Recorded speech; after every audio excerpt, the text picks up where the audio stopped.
Okay, so He Dreams of Giants, which is the new documentary produced by Lucy Darwin following Terry Gilliam's ongoing attempts, now successful attempts, to make The Man Who Killed Don Quixote.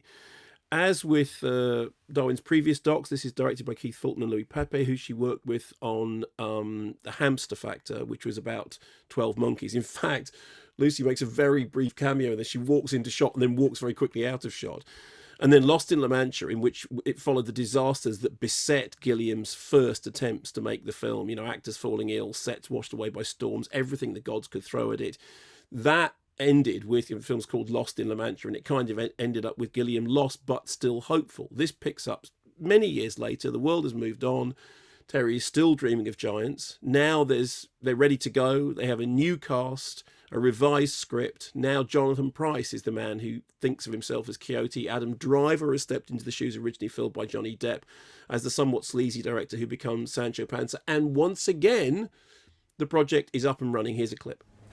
Anybody's got a better idea than the script, do mention it. Okay.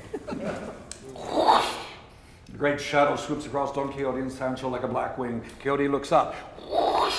A giant with arms 6 miles long. She is in great danger. Quixote lowers his lance and charges the windmill. Prepare to die, foul and fearsome giant. Boom! The lance impales the sail. Boom! And Quixote is wrenched from the Rosinante.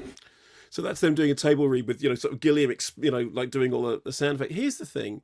The film did get finished finally, as we know, and I reviewed it when it came out. And this documentary captures Gilliam once again doing battle with the gods to get his vision on screen. You know, there are fights about budgets and logistics and health. There's a clip that's in the trailer in which Terry seems to ask, am I dying? What's going on? No, he isn't. He's very much alive and kicking.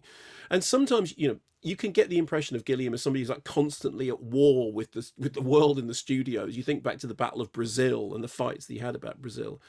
And there is stuff here which, if you love Gilliam's work, which I do, is kind of hard to watch because it does capture the pain, the anguish, and the ecstasy of the creative process. But what really comes through is this kind of fearsome, unstoppable energy, that unrelenting self-questioning, the collaboration, the desire for everything to be as good as it possibly could be. Will it get made? Should it get made? Would it be better if I never make it? How am I going to, It's really great, I think, to see somebody actually living out all those battles and dreams. I mean, you feel like I remember talking to Gilliam once and him saying that the thing about when you're on set, it's like things are diminished because you never quite get what you want, and then you find the film again in the edit.